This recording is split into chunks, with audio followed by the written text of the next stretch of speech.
Why was she always the quiet one in the room, the one they noticed only when everyone else had run out of things to say?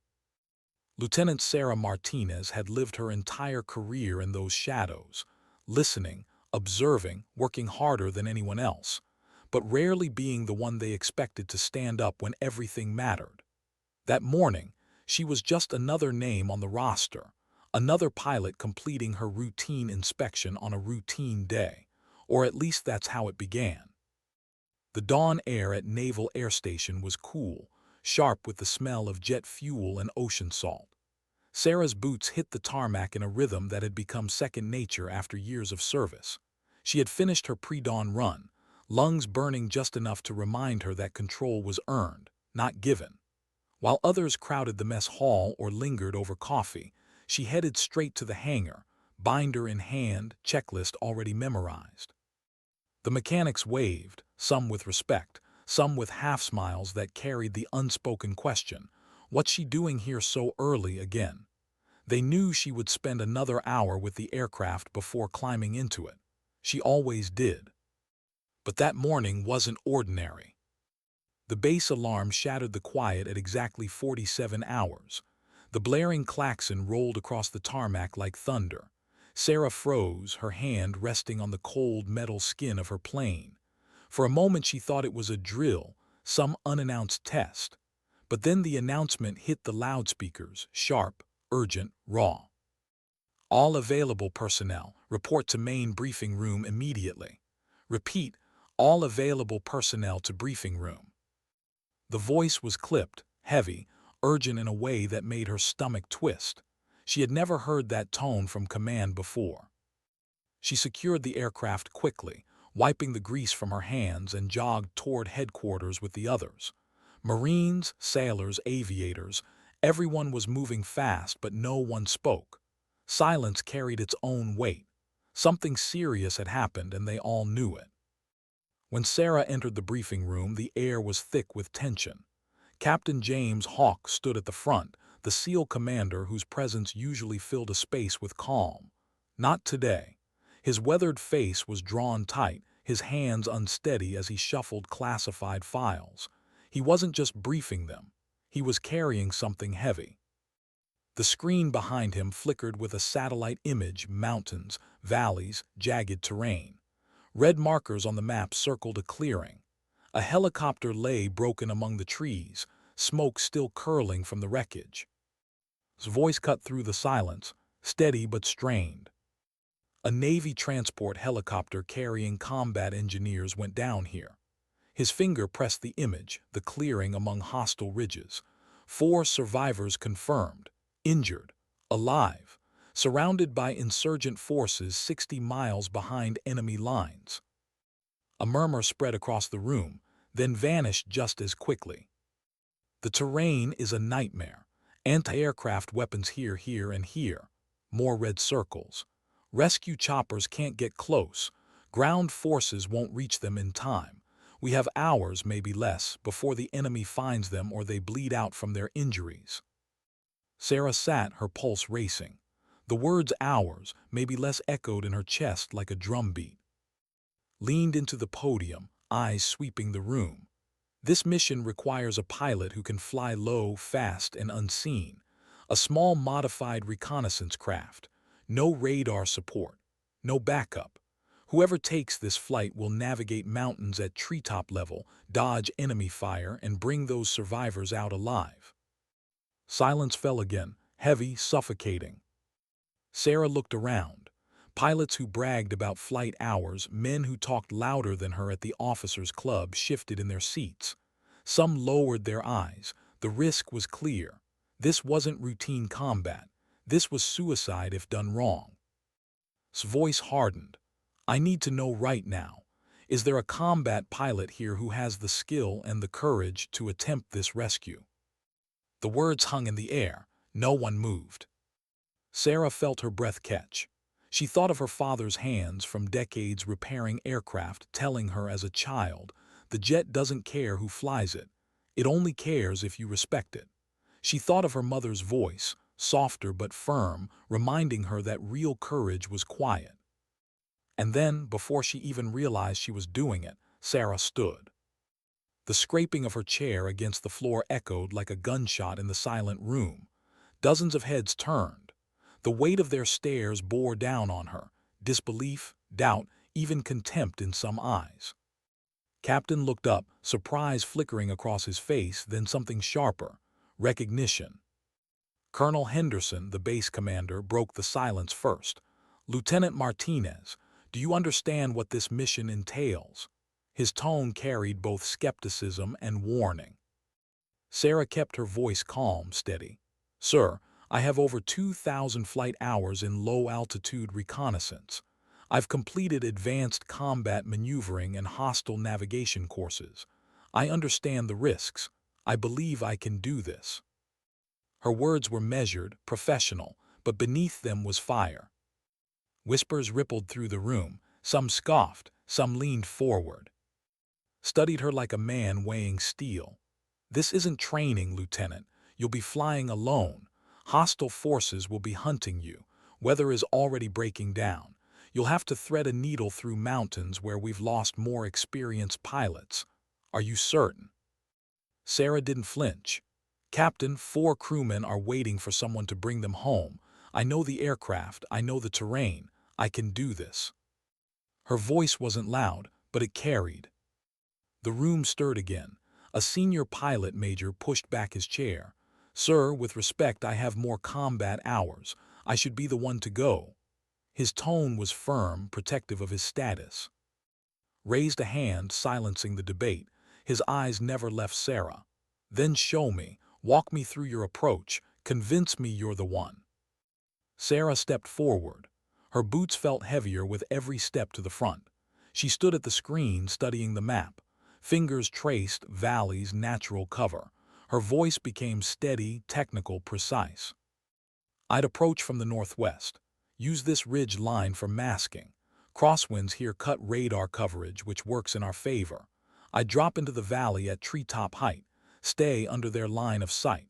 Once inside, I can circle the clearing while keeping below detection thresholds. Communication will stay brief, coded. Extraction team can follow concealed approach routes here and here." She laid it all out, methodical, thorough. Not theory, lived experience from countless hours studying manuals, practicing simulations, watching others fail so she could learn not to.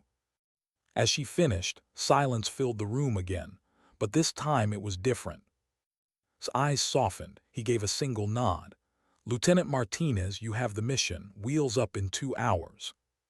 Her stomach clenched. 2 hours. 2 hours to prepare for the flight of her life. The room erupted in low conversation. Some skeptical, some stunned, others quietly impressed. Sarah turned, her heart hammering, and walked back to her seat. For a moment she allowed herself a single thought: this is it. The moment I've waited for my entire career. But she also knew the truth that weighed heavier than any recognition. If she failed, 4 men would die because of her, and maybe she would never come back. Outside, the sun had fully risen, washing the flight line in gold. Her aircraft waited, stripped down, modified for speed and maneuverability. It looked sleek, almost predatory, like it knew what was coming. Sarah walked the line, running her hands over its skin, feeling every rivet, every seam. She thought of her father's grease-stained hands, her mother's quiet prayers. She thought of the men waiting in that clearing, bleeding, afraid, hopping for the sound of rotors or engines. And she whispered to herself, barely audible, "Don't let me fail them." The countdown to destiny had begun. What runs through a pilot's mind when the countdown begins? Fear, determination, or the quiet whisper that maybe, just maybe, this could be the last time their boots touch the ground.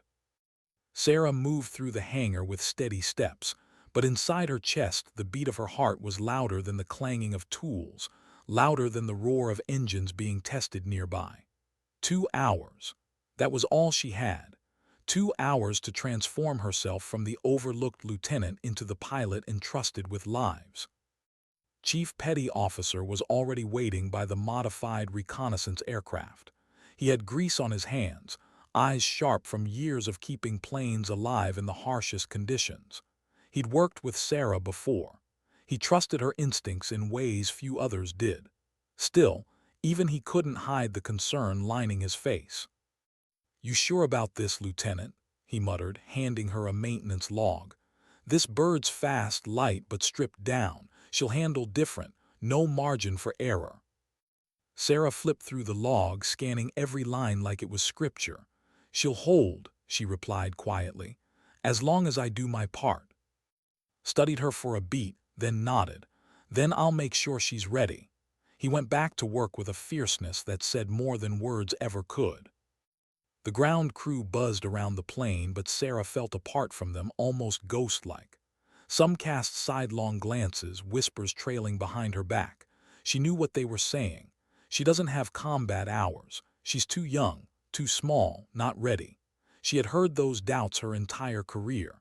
Today they cut deeper, because if she failed, they would be right. The intelligence team arrived with updated satellite images. New red circles blinked across the screen, fresh anti-aircraft emplacements being moved into valleys, enemy patrols shifting. Sarah studied every pixel, memorizing terrain like she had memorized her childhood neighborhood. Each became a street corner in her mind, each valley a turn she could feel before flying it. Captain joined her. His presence carried the weight of decisions that had broken stronger men. His voice was low, meant only for her. "You don't owe anyone in that room a damn thing," he said. "But those men out there, they're counting on you. Keep your head clear. Trust your training. Don't try to be a hero. Just get them home." Sarah held his gaze. "Yes, sir." But a thought flickered inside her. What if I fail you too? The weather briefing came next. Low cloud ceilings, gusting crosswinds, the threat of thunderstorms rolling through the valleys by mid-afternoon. Flying at treetop level would be dangerous enough in perfect weather. In this, it would be near madness. Sarah took notes anyway, drawing alternate routes in her mind, escape plans layered over contingencies. An hour passed, then another. Every minute pulled her closer to the moment she would leave solid ground behind. She returned to her quarters briefly, methodical even in small things. Survival kit checked, flight suit zipped, helmet visor cleaned until she could see her reflection, a reflection that didn't look as confident as her voice had sounded in the briefing room. For a moment she sat on the edge of her bunk, staring at the floor. She thought of her parents, her father who had left Mexico to work long hours in hangars so his daughter could grow up among aircraft, her mother who carried scars not from combat but from the wounded soldiers she had nursed. Both had lived lives of service without medals, without recognition. Quiet, steady, exactly what Sarah wanted to be. But now her service might demand her life. The flight line was alive when she returned. Personnel had gathered, some out of duty, others out of curiosity. Word had spread fast. The lieutenant, the quiet one, was about to attempt a mission even senior pilots had hesitated to touch. Colonel Henderson stood by, arms crossed, his earlier doubt hidden behind formality. "Lieutenant Martinez," he said stiffly, "you have full clearance. Make us proud." His tone carried both support and unspoken expectation. Sarah nodded, then walked the length of the aircraft one last time. Her hands brushed the metal skin, tracing the wings like she was memorizing every contour. The jet seemed to hum beneath her touch, waiting. She climbed into the cockpit with practiced movements. Every switch, every dial, every lever felt like part of her own body. She breathed deep, forcing her heartbeat into rhythm with the checklist she recited under her breath. Battery on, fuel pressure stable, hydraulic systems green. The crew cleared back. Engines roared to life, the sound thunderous but strangely calming.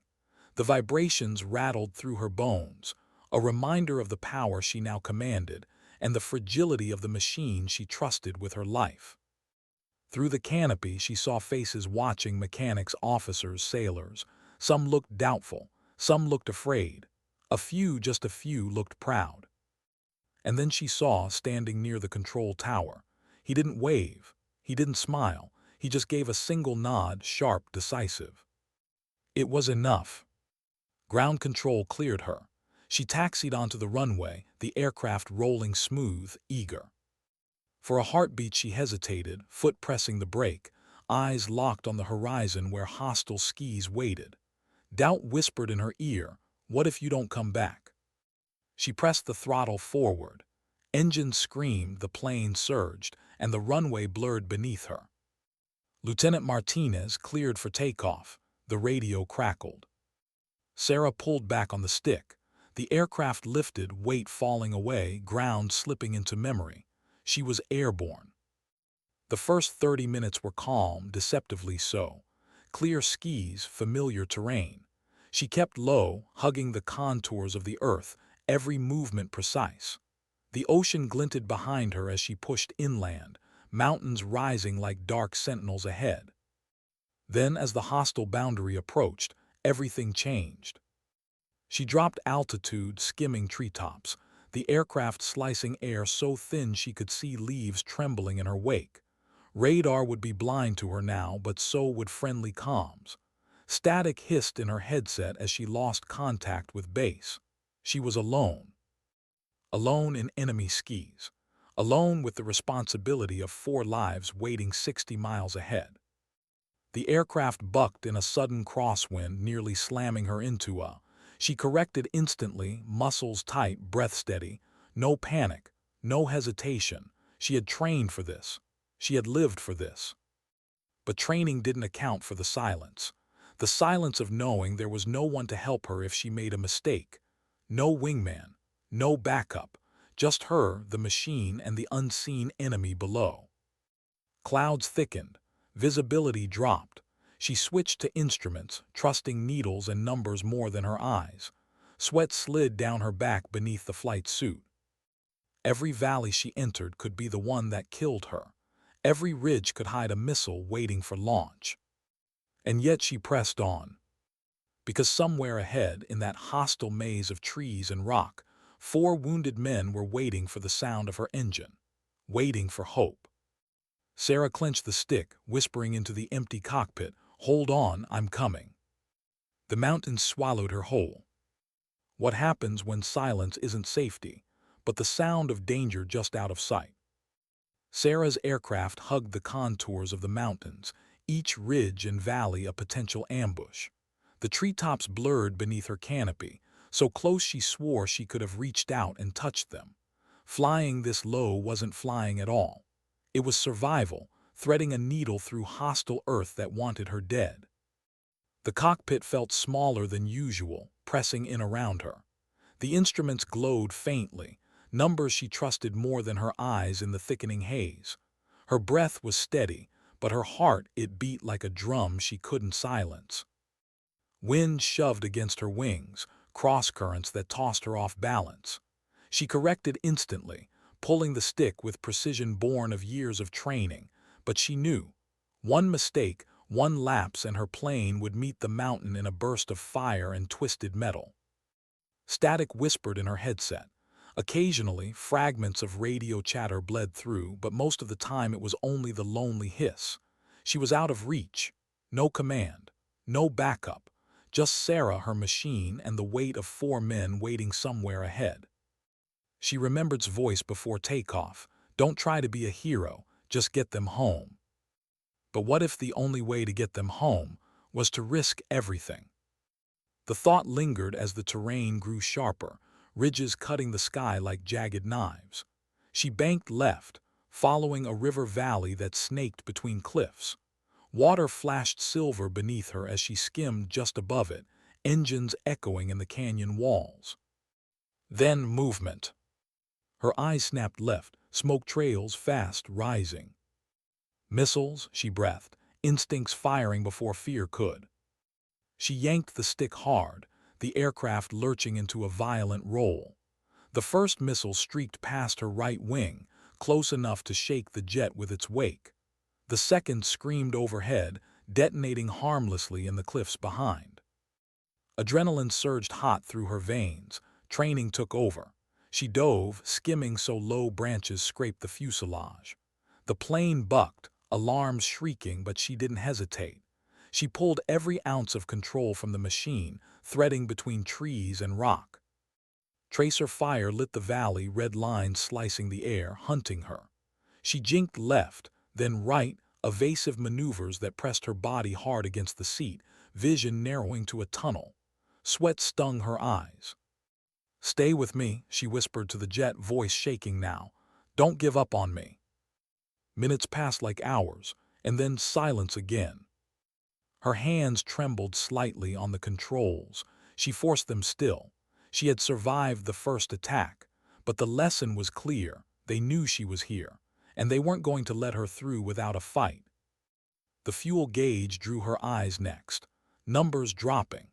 Not critical yet, but every second she spent dodging fire was a second stolen from the men waiting for her. Focus, find them. Sarah steadied her breathing and began the systematic search pattern she had drilled 1,000 times. Zigzag passes, scanning the canopy, searching for anything: broken trees, smoke, reflections. She trusted her instincts, narrowing her eyes, filtering out the noise. But the terrain was cruel. Ridges piled on ridges, valleys twisting like a labyrinth. Her sensors picked up interference. The forest swallowed everything. The longer she searched, the heavier the silence became.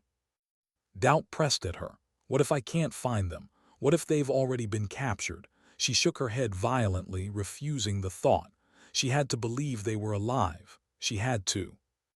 The first crackle of radio made her flinch. A weak signal, barely audible through the static. She strained to hear. "Help, anyone, coordinates not sure."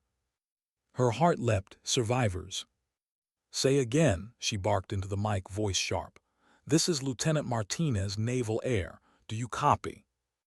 More static, then a broken reply. "We alive, injured, hiding, trees, smoke visible from ridge." Relief surged, but it was fleeting. The signal was weak, the location vague. She adjusted course, banking hard toward the direction of the faint transmission. Eyes scanned desperately. Then she saw it, a glint, a reflection of metal through the trees. Wreckage. "There you are," she whispered, breath shaking. The clearing came into view. The downed helicopter lay broken, its frame twisted, smoke curling from blackened panels. And movement, shadows below, shifting, human. Her chest tightened. They were alive. But the joy was short-lived. Enemy forces swarmed, the black specks moving like ants, rifles glinting in the light. They were closing in. Sarah circled low, sensors sweeping, feeding data back to her cockpit. She mapped enemy positions, marked patrols, scanned for heavy weapons. Every second counted.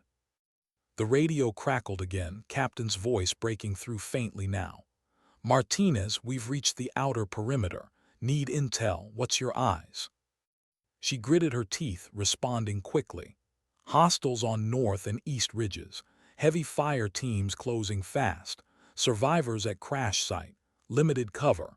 Recommend ground approach from southwest, terrain concealment." "Copy," replied. His tone was calm, steady, but she could hear the urgency. She dipped lower, weaving through the valley, feeding constant updates. Every movement on the ground became a piece in her tactical puzzle. She couldn't fight them directly. Her jet wasn't built for that. But she could guide team, keep them hidden, give them the edge. Her fuel gauge blinked again, time bleeding away. And then the sound that froze her blood. Rotor blades, enemy helicopters. She twisted in her seat, eyes scanning the sky. Two of them sweeping low, cutting toward the crash site. Armed. Faster than her, better armed than her stripped-down bird. Fear stabbed her, sharp and cold. She couldn't fight them head-on. If she engaged, she'd lose. But if she pulled back, team and the survivors would be overrun. The decision pressed down on her, heavier than the aircraft itself. What do I do? Her knuckles whitened on the controls. Sweat blurred her vision. Every instinct screamed at her to run, to preserve her aircraft, to survive.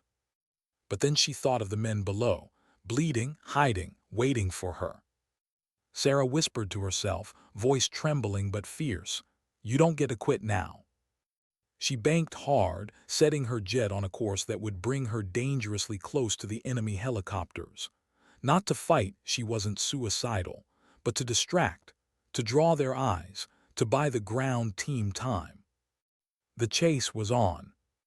How long could she keep them chasing her before they realized she wasn't armed to fight back? The enemy helicopters gained fast, their rotors chopping the air with a sound that made Sarah's stomach tighten. Her stripped-down recon jet wasn't built for combat, not against machines bristling with missiles and heavy guns. But she had speed, she had agility, and she had the one advantage her pursuers didn't: the mountains. Her hands gripped the stick as she skimmed along, diving suddenly into a narrow gorge. Trees whipped by just feet below her, rock walls closing in tight around her wings. The helicopters followed, one after the other, but their size worked against them. They had to stay higher, wider, slower through the gorge. "Come on," she whispered, breath shallow. "Follow me in." Tracer fire erupted behind her, bright arcs slashing through the gorge. She banked hard right, rolling low enough that her wingtip nearly kissed the ground. The jet's frame groaned in protest, but it held. The enemy fire missed wide, chewing into trees instead. Her breath was ragged now, every muscle taut. She couldn't outgun them. She couldn't outlast them. All she could do was outfly them. The gorge narrowed again, cliffs tightening like jaws. Sarah saw her chance. She slammed the throttle, pushing her jet to the limit, eyes locked on a sharp bend ahead. At the last moment, she pulled hard left, her aircraft scraping through the bend so close sparks showered off the rock face. Behind her, one of the helicopters tried to follow, too fast, too wide. The canyon walls swallowed it in an explosion that shook Sarah's teeth in her skull. For a heartbeat, relief flared, one down. But the second was still there. It roared out of the smoke, angrier, faster, spraying fire that lit the gorge in flashes of death. Sarah rolled, dove, twisted through the madness. Her arms ached from the strain, her chest burned for air, but her mind stayed razor-sharp. Every turn mattered. Every second she stayed alive was a second's team had to move closer to the crash site. The enemy chopper chased her through another valley, but Sarah knew the terrain now. She guided her jet lower, lower, until the treetops brushed the belly of her craft. The helicopter hesitated. If it dropped that low, it risked colliding with the canopy. Sarah used the hesitation. She cut sharp into a side valley, vanishing from sight, then dropped her throttle to near stall speed, hugging the ground in silence. The helicopter thundered past the mouth of the valley, hunting a ghost that wasn't there. Sarah exhaled shakily, chest heaving. Not today. But the victory was bitter.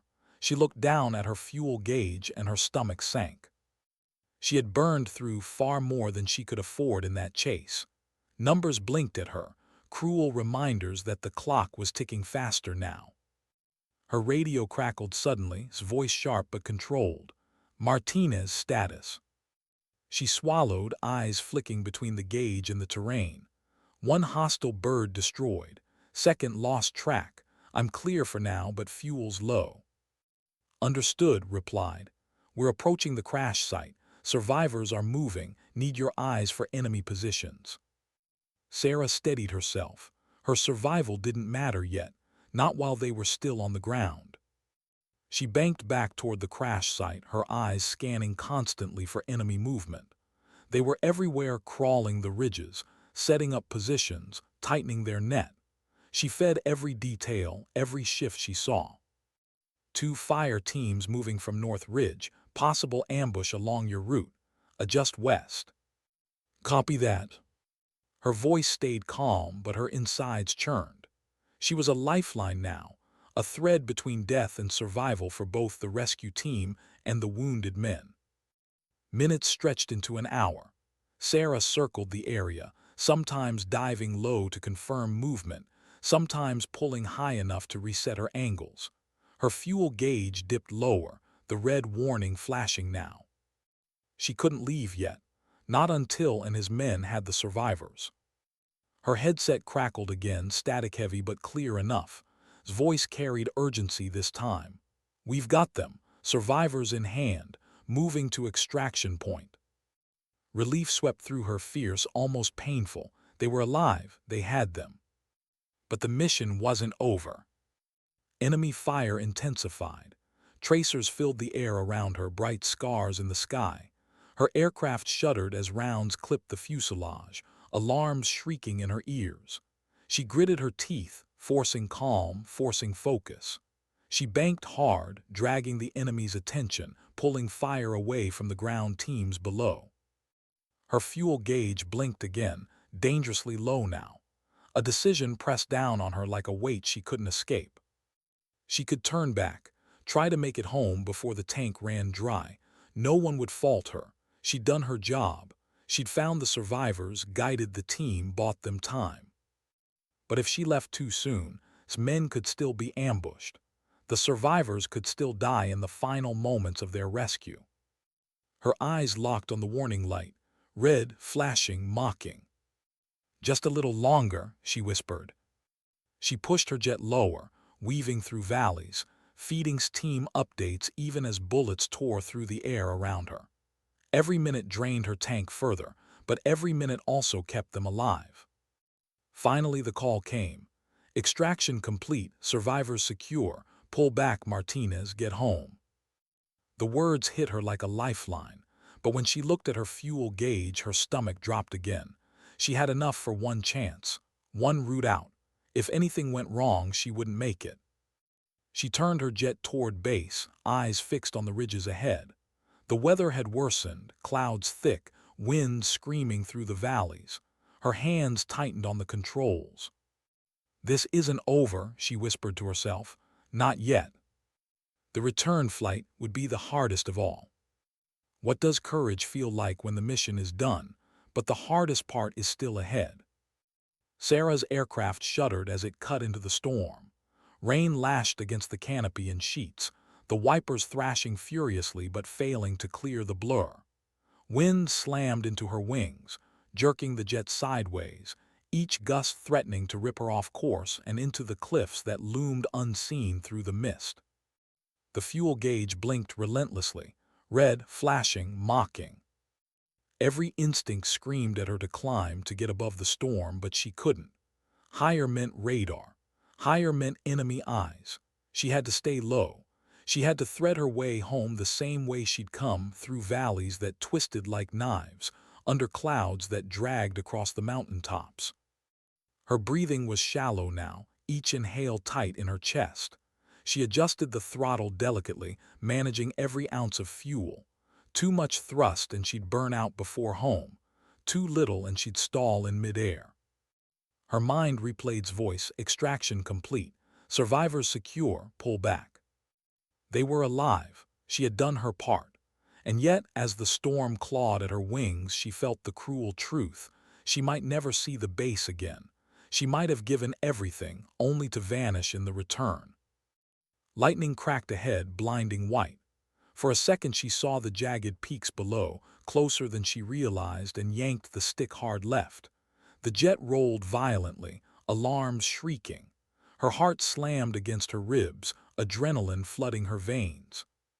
"Stay with me," she whispered, voice breaking. "Stay with me." The aircraft bucked, groaned, but steadied.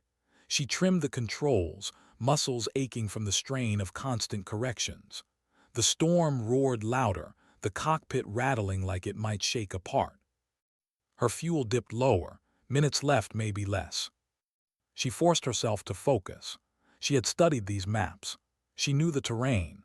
If she could reach the western ridge, she could follow a river valley that would lead her towards safer skis. But the storm wasn't finished. A downdraft hit her like a hammer, slamming the jet downward. The canopy filled with green as treetops rushed up at her. She yanked the stick back, every muscle straining, alarms screaming louder. The jet responded sluggishly, its stripped-down frame fighting her. The trees scraped beneath her belly, sparks flew. She leveled just in time, her chest heaving. "Not yet," she gasped, "not yet." She thought of her father again, the grease on his hands, the quiet wisdom in his voice. The jet doesn't care who flies it. It only cares if you respect it. I respect you, she whispered, eyes locked on the gauges. Now get me home. She trimmed the nose down, easing her throttle, conserving fuel with every ounce of skill she had. The valley opened slightly, the storm thinning for a heartbeat. She glanced out of the canopy and saw a flash of moonlight breaking through the clouds. For a moment it illuminated the mountains, dark, massive, unyielding, and she felt small, fragile, breakable. But then she thought of the survivors, men who would live because she had refused to turn away, men who would see their families again, and she felt something steadier than fear. Hoping. Her headset crackled faintly, bass control, distorted by distance and storm. Martinez, do you copy? Signal faint. She pressed the mic. This is Martinez, returning, fuel critical, stand by for emergency landing procedures. Static swallowed most of her words, but she didn't care. At least they knew she was still alive. The river valley came into view, narrow, winding, dangerous but familiar. She dropped into it, hugging the water as it curved between cliffs. The storm funneled down, wind screaming, but she clung to her course. Her fuel gauge dipped again. The needle was in the red now, trembling at the edge of empty. She did the math in her head, fast, ruthless. She had just enough to clear the mountains if nothing else went wrong. But something always went wrong. Another downdraft slammed her, harder this time. The jet plummeted, the canopy filling with stone cliffs. She rolled hard, cutting between two rock spires so close they scraped her wingtips. Sparks showered. The jet jolted, alarms wailing again. Her breath caught. For a split second she thought she'd lost it. But the aircraft leveled, trembling, barely holding together. Her vision blurred, sweat, exhaustion, fear, all of it pressing down, but she forced her eyes open, forced her mind to stay sharp. You don't stop here, she told herself. You don't stop. The storm finally began to thin as she broke past the ridges. Ahead, faint in the distance, she saw it, the flat lands near the coast. Safe airspace, the line between death and home. But the gauge was nearly empty now. Just a little more, she whispered, teeth gritted. The coastline drew closer, and then a sputter. The engine coughed, fuel starving. The gauges dropped into dead red. Her stomach turned to stone.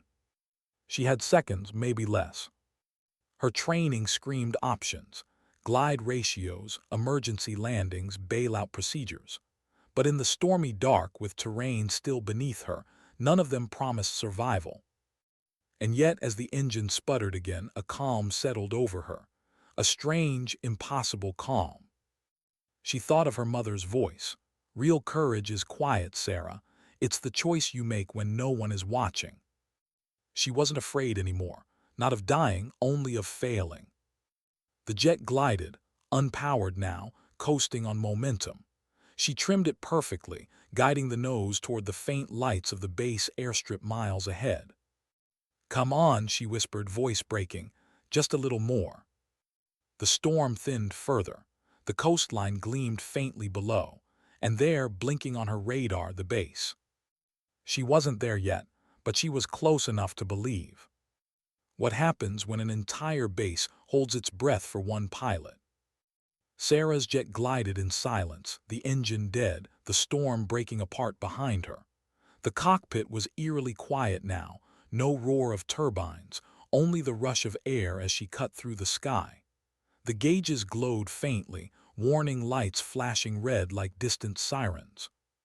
She trimmed the controls with steady hands, refusing to let them shake. The base was still miles away, its lights faint and flickering through the mist. It looked impossibly far. Her headset crackled with static. Then a voice, urgent. Martinez, this is base control. We have you on radar. You're losing altitude fast. Say your fuel status. She pressed the mic, her voice calm though her heart raced. Zero fuel. Engine dead. Attempting glide approach. A pause on the other end. Then, copy. Emergency crews are standing by. You'll only have one shot. She knew that already. Her eyes scanned the terrain below: dark fields, thin roads, patches of forest. All of them options for a crash landing if she couldn't make the runway. But she didn't want to crash, not after everything. She wanted to bring her jet home. She adjusted her descent, angling toward the base. The glide ratio was tight, too tight.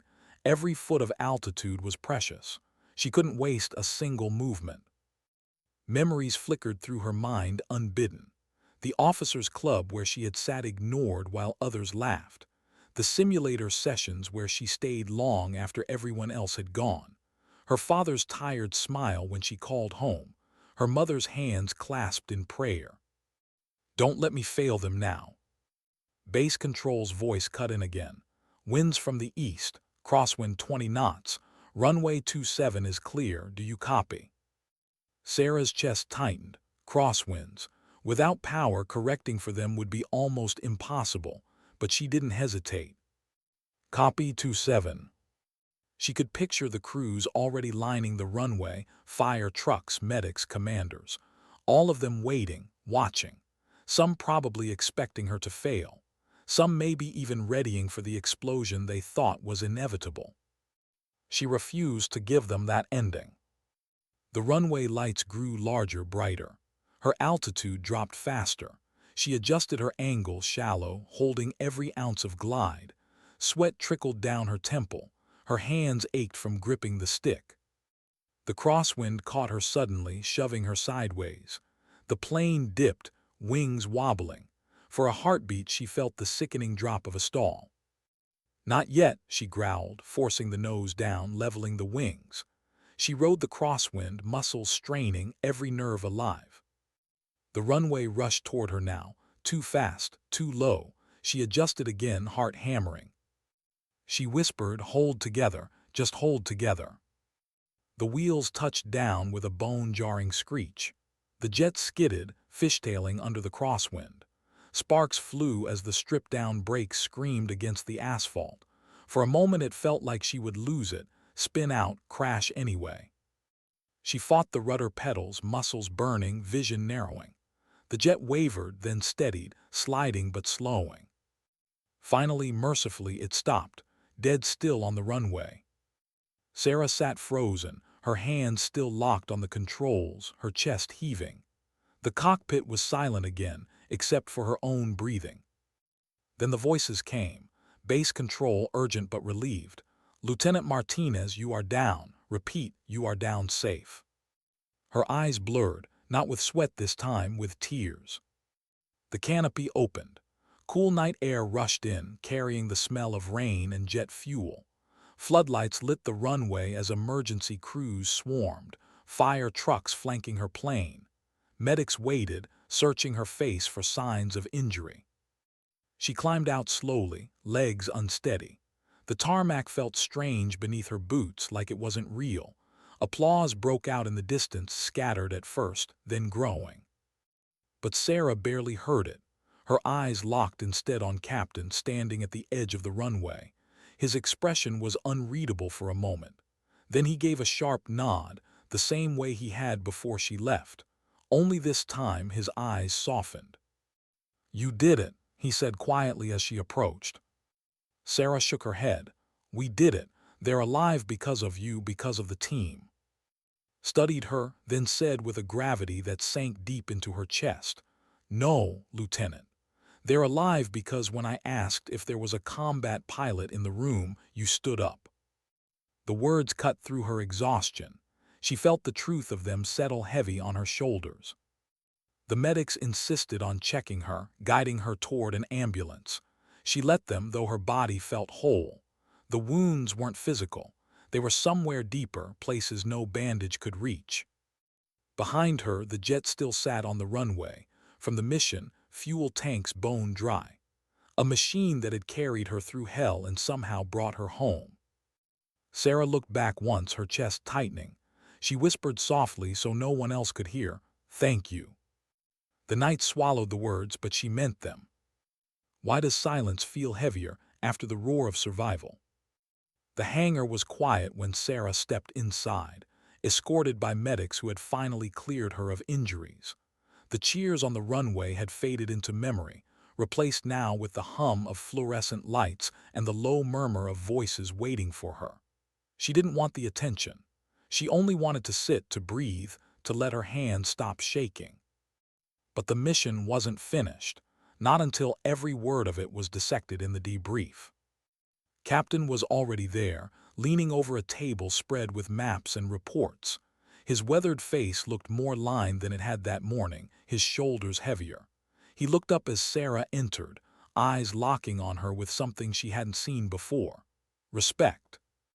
"Lieutenant," he said simply, motioning for her to sit. The room filled slowly with officers, intelligence staff, analysts. Colonel Henderson took a seat at the head, his expression stern but softened by something close to relief. The air was thick with anticipation. Everyone wanted answers. Sarah sat straight, her flight suit still damp with sweat, her hair pulled back but frayed from the helmet. She looked calm, but inside her chest, the adrenaline hadn't fully drained. Her heartbeat still echoed in her ears. "Walk us through it," Henderson said. His tone was clipped, professional, but beneath it lay something else, curiosity, maybe even doubt that what she'd accomplished could be real. Sarah inhaled steady, then she began. She spoke in measured words, her voice even. How she entered low-level, hugging terrain. How enemy fire had erupted in the valleys, missiles forcing her into evasive maneuvers. How she had found the wreckage, spotted the survivors, mapped enemy positions in real time.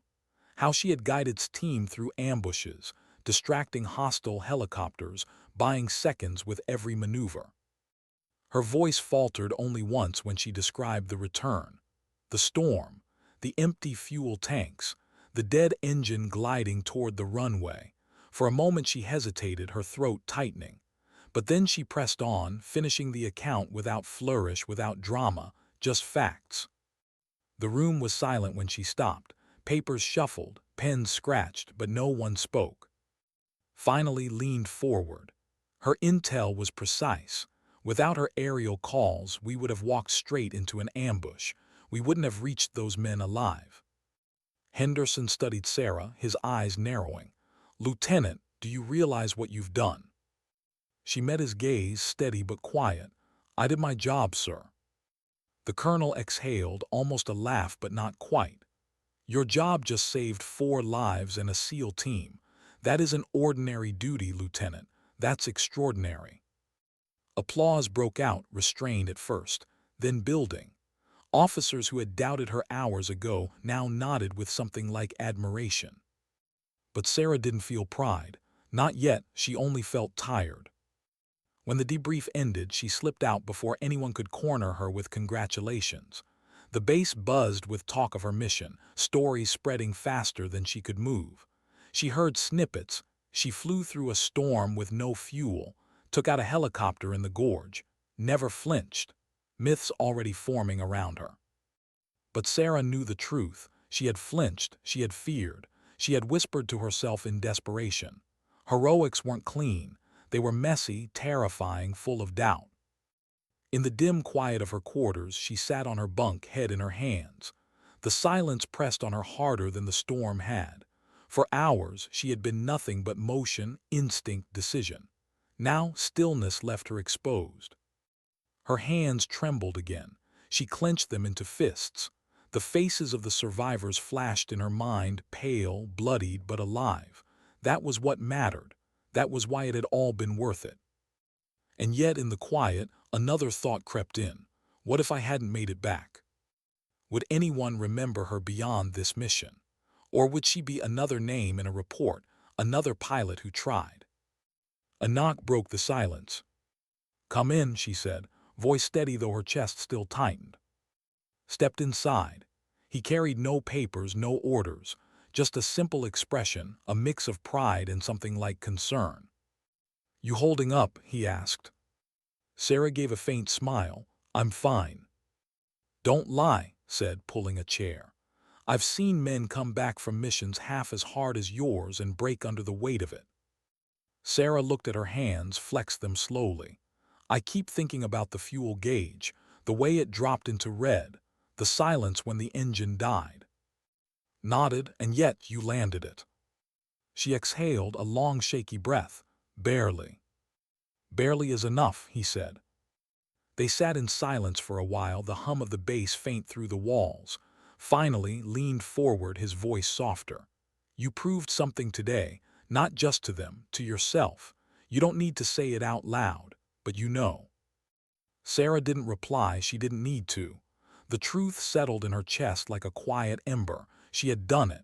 She had stood when no one else did, and she had not failed. Later that night she walked the flight line alone. The jet she had flown sat under floodlights, its fuselage, panels scorched, fuel tanks bone dry. Mechanics were already swarming over it, patching wounds, preparing it for another day. Sarah placed her hand against its side, cold metal, solid, a partner that had carried her through hell. "Thank you," she whispered again. Her reflection stared back in the polished surface, tired eyes, hair loose, uniform creased. She didn't look like the stories already being told about her. She looked human, fragile, and maybe that was the truth the stories would never tell. Because courage wasn't about looking strong. It was about standing when everything inside you wanted to sit. What lingers after the mission is over? The medals, the applause, or the silence when you're finally alone? The base never stopped talking about her. Within days, reports spread beyond. News outlets picked up the story. Female pilot saves 4 trapped soldiers in daring rescue. The words were bold, dramatic. They made Sarah uneasy. Interviews were requested. Articles written. Photographers wanted her smiling beside the jet that had nearly killed her. Senior officers spoke her name with pride now, as if they had always believed in her. Even Henderson, the same man who had questioned her in the briefing room, shook her hand in front of the cameras. But Sarah kept her answers measured, her voice quiet. It was a team effort. The survivors held on. The SEALs fought their way through. The ground crews prepared the aircraft. I just did my part. Reporters pressed harder. They wanted heroic slogans. She gave them none. And strangely, that restraint only made them write more. The quiet lieutenant, the pilot who stood when no one else did. The image of resilience, humility, strength. But Sarah knew the truth. The mission hadn't been clean. It had been sweat, fear, desperation. She hadn't been fearless, she had been terrified. And maybe that was why she had succeeded, because she didn't hide from the fear. She carried it with her through every valley, every evasive dive, every moment of silence when she thought she might die. The survivors recovered in the base hospital. She visited them quietly, away from cameras. They were bruised, burned, stitched together, but alive.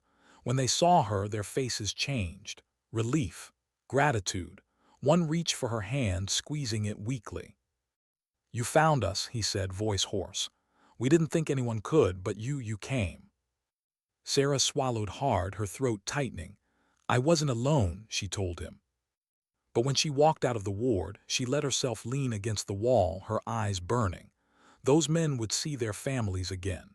Children, wives, parents. And she had been the fragile thread between them and the dark. A week later, a ceremony was held on the tarmac. The whole base assembled, rows of uniforms gleaming under the sun. Flags rippled in the breeze. Speeches were made, long and heavy with words like courage, duty, sacrifice. When her name was called, Sarah stepped forward. Medals pinned to her chest, cameras flashing, applause rising like thunder. She stood tall, but her thoughts drifted. Not to the moment of recognition, but to the sound of rain on the canopy, the fuel gauge bleeding to red, the whisper she had spoken to herself in the storm. "Don't let me fail them." Shook her hand firmly, his grip strong. "You carried us, Lieutenant," he said, his voice low enough only she could hear. "Never forget that." She nodded but didn't answer. After the ceremony, while the crowd lingered, she slipped away. She returned to the flight line where her aircraft stood patched and whole again. Fresh paint covered the scars, but she remembered every scrape, every spark. Machines, like people, could be repaired, but some things left marks deeper than metal.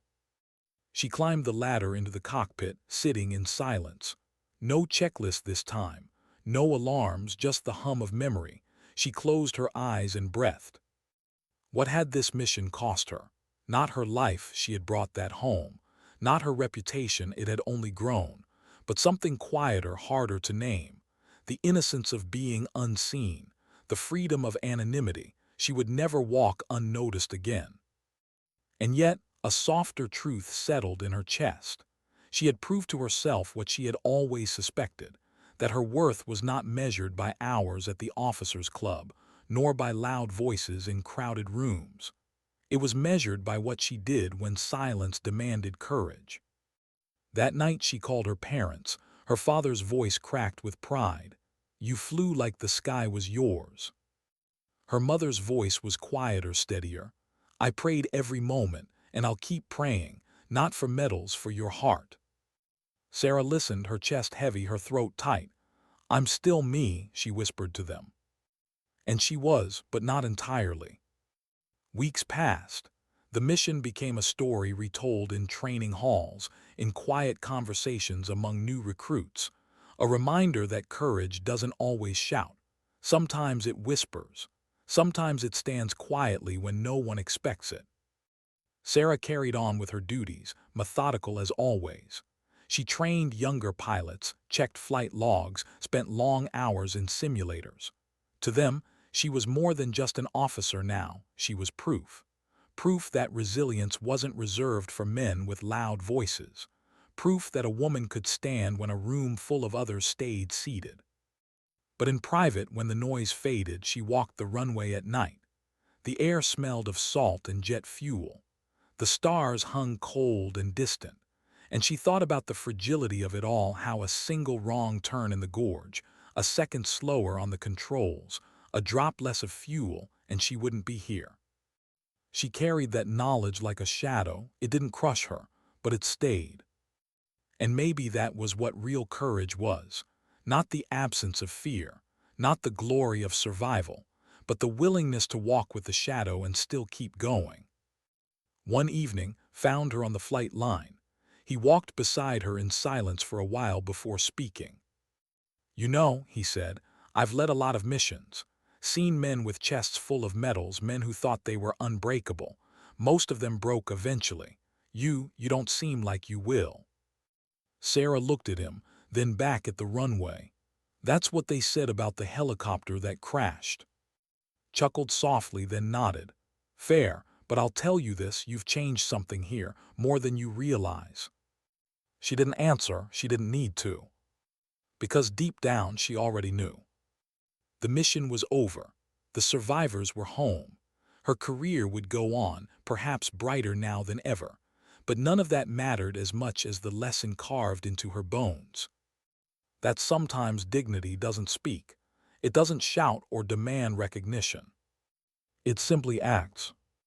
And when it does, it leaves a silence louder than any applause.